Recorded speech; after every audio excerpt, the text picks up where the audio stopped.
De Maïmonide, le guide des égarés, troisième partie, chapitre 36.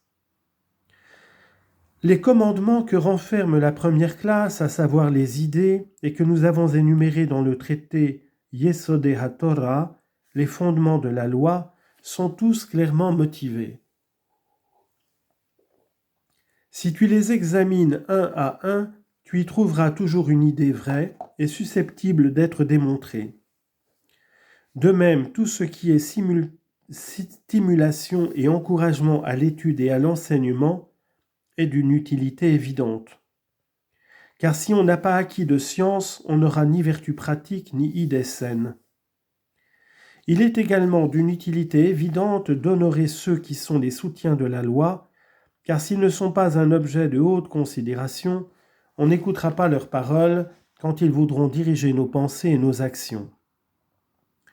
Dans le commandement exprimé par les mots « Lève-toi devant la vieillesse » Lévitique 19, 32, est contenu aussi le devoir de se conduire avec modestie.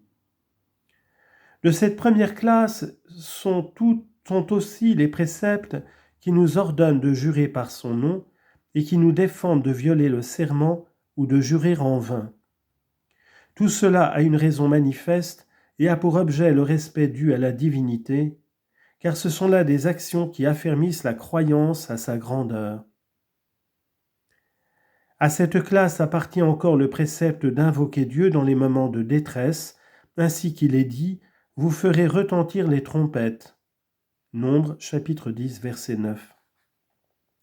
Car c'est un acte qui sert à affermir une idée vraie, à savoir que Dieu perçoit notre situation, qu'il dépend de lui de l'améliorer si nous lui obéissons, et de la rendre mauvaise si nous lui désobéissons, et qu'il ne faut pas voir en cela l'effet du hasard ou d'un simple accident. Tel est le sens de ces mots, si vous marchez avec moi, dans la voie du hasard. Lévitique chapitre 26, verset 21. Ce qu'il faut entendre ainsi, si vous considérez comme un simple hasard ces malheurs que je fais fondre sur vous pour vous punir, j'augmenterai pour vous ce prétendu hasard en ce qu'il a de plus grave et de plus cruel. Comme il est dit, « Et si vous marchez avec moi dans la voie du hasard, je marcherai avec vous dans la voie du plus cruel hasard. » Versets 27 à 28. En effet, leur croyance que ce n'était là qu'un pur hasard devait avoir pour effet de les laisser sans retour, persister dans leurs opinions pernicieuses et dans leurs actions impies. Comme il est dit, « Tu les as frappés et ils n'en ont point tremblé. » Jérémie 5, 3. C'est pourquoi Dieu nous a ordonné de l'invoquer, d'avoir recours à lui et de lui adresser nos supplications dans chaque malheur. Il est évident que la pénitence appartient également à cette classe. Je veux dire qu'elle fait partie des idées qu'il faut admettre pour qu'il puisse exister une société religieuse bien organisée. En effet, il est impossible que l'homme ne pêche pas et ne bronche pas, soit en adoptant par ignorance une opinion ou une conduite qui ne saurait être approuvée, soit en se laissant vaincre par la concupiscence ou la passion. Si donc l'homme pouvait croire que ce mal est à jamais irréparable, il persisterait dans son erreur, et peut-être même pécherait-il davantage, n'ayant aucun moyen de réparation. Mais en croyant à la pénitence, il se corrigera et redeviendra meilleur et même plus parfait qu'il n'avait été avant de pécher. C'est pourquoi les actes qui doivent affermir cette idée vraie et très utile sont nombreux. Je veux parler des confessions, des sacrifices pour l'erreur et pour certains péchés commis avec intention, et des jeûnes. Ce qui caractérise en général la pénitence pour chaque péché, c'est de s'en détacher, et c'est là ce que cette idée a finalement pour objet. Toutes ces choses sont d'une utilité très évidente. Chapitre 37. Les commandements que renferme la deuxième classe sont tous ceux que nous avons énumérés dans le traité Aboda Zara de l'idolâtrie.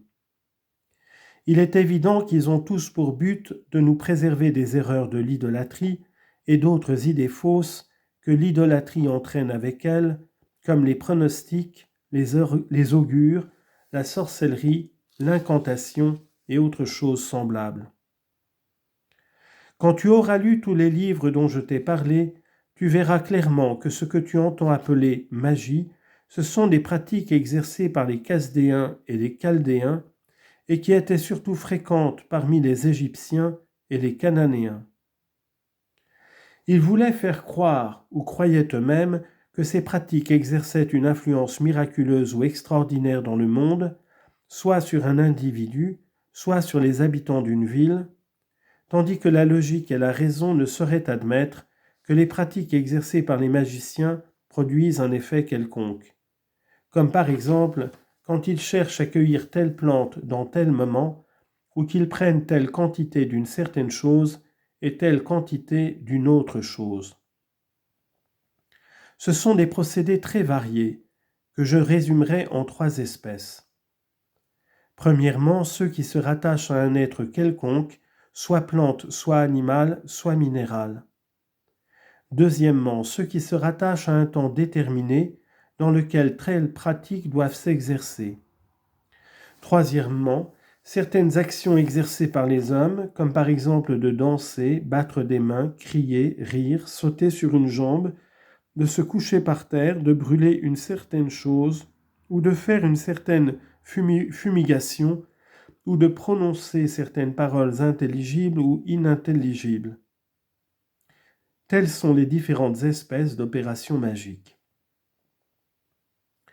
Il y a certaines opérations magiques qui ne s'accomplissent que par la réunion de tous ces actes à la fois.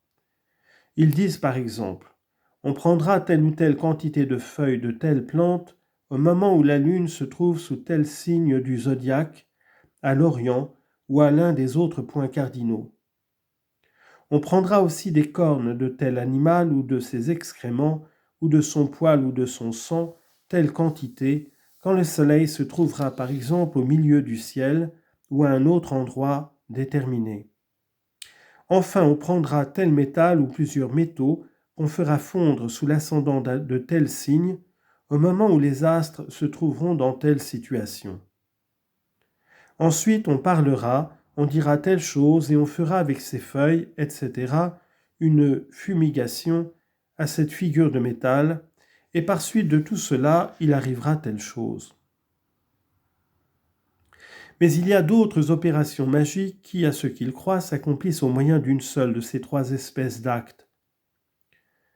Dans la plupart de ces opérations magiques, ils mettent pour condition nécessaire qu'elles soient exécutées par des femmes.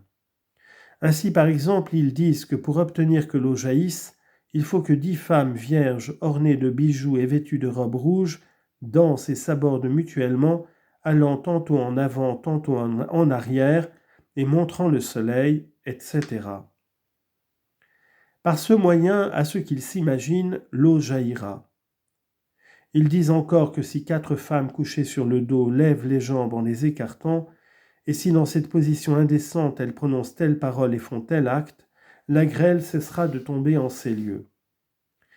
Il y a encore beaucoup d'autres de ces absurdités et de ces folies dont la pratique, selon leurs conditions expresses, n'appartient qu'aux femmes. Dans toutes les opérations magiques, il faut aussi observer l'état des astres, car ils prétendent que telle plante est échue en partage à tel astre, et de même ils attribuent chaque animal et chaque minéral à un certain astre. Selon leur opinion aussi, les pratiques exercées par les magiciens sont une espèce de culte rendu à tel ou tel astre, qui trouvant plaisir à telle pratique, à telle parole ou à telle fumigation, fait pour nous ce que nous désirons. Après cette observation préliminaire que tu pourras vérifier en lisant leur livre qui se trouve maintenant entre nos mains et que je t'ai fait connaître, écoute ce que je vais dire. Ce qui formait le but, et pour ainsi dire le centre de la loi, c'était la destruction de l'idolâtrie dont elle voulait faire disparaître la trace.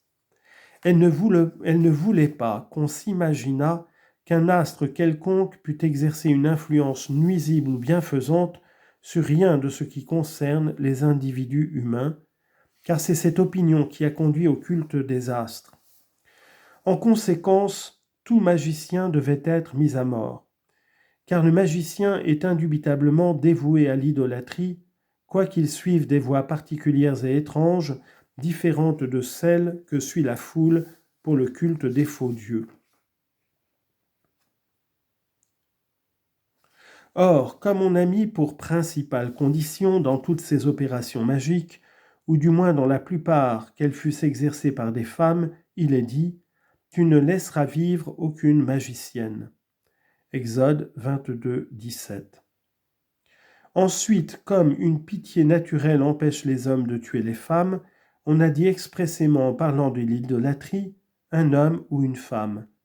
Deutéronome 17, 2. Et on a répété les mots « cet homme ou cette femme » au verset 5. Expression qui n'est employée ni au sujet de la profanation du sabbat, ni au sujet d'aucun autre commandement. Ce qui en est la raison, c'est la grande pitié qu'inspirent naturellement les femmes. Les magiciens attribuaient à leur art une telle efficacité qu'ils prétendaient par leurs opérations pouvoir expulser des campagnes les animaux dangereux, tels que les lions, les serpents, etc. Ils prétendaient aussi pouvoir par leur magie garantir les plantes contre toutes sortes de dangers, et ils avaient par exemple des opérations par lesquelles ils prétendaient empêcher la grêle de tomber, et d'autres qui, disaient-ils, faisaient mourir les vers dans les vignes, afin que celles-ci ne fussent pas détruites. Les Sabiens, dans le livre de l'agriculture nabatéenne, sont même entrés dans de longs détails sur la manière de tuer les vers des vignes au moyen de ces usages amoréens dont nous avons parlé. De même, ils prétendaient posséder des opérations pour empêcher les feuilles des arbres et les fruits de tomber.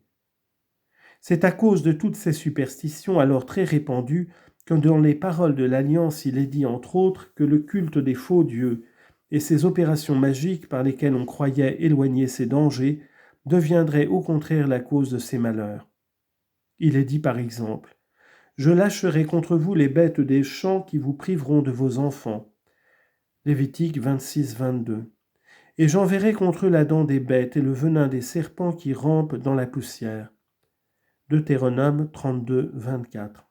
« Le grillon dévastera le fruit de ta terre. » Deutéronome 28, 42. « Tu planteras des vignes, tu les cultiveras, mais tu n'en boiras pas le vin, et tu n'en recueilleras rien, car les vers les rongeront. » Verset 39. « Tu auras des oliviers sur tout ton territoire, mais tu ne toindras pas d'huile, car ton olivier se flétrira. » Verset 40. En somme, en présence de tous les artifices inventés par les adorateurs de faux dieux pour en perpétuer le culte, en faisant croire aux hommes que, par ces moyens, on peut écarter certains malheurs et obtenir certains avantages, on a déclaré dans les paroles de l'Alliance que, par suite du culte de ces dieux, ces avantages manqueront et ces malheurs arriveront. Tu comprendras maintenant, ô lecteur, pourquoi l'Écriture a insisté sur ces malédictions et ces bénédictions toutes particulières contenues dans les paroles de l'Alliance et les a fait ressortir plus que les autres. Tu en sauras donc apprécier la grande utilité.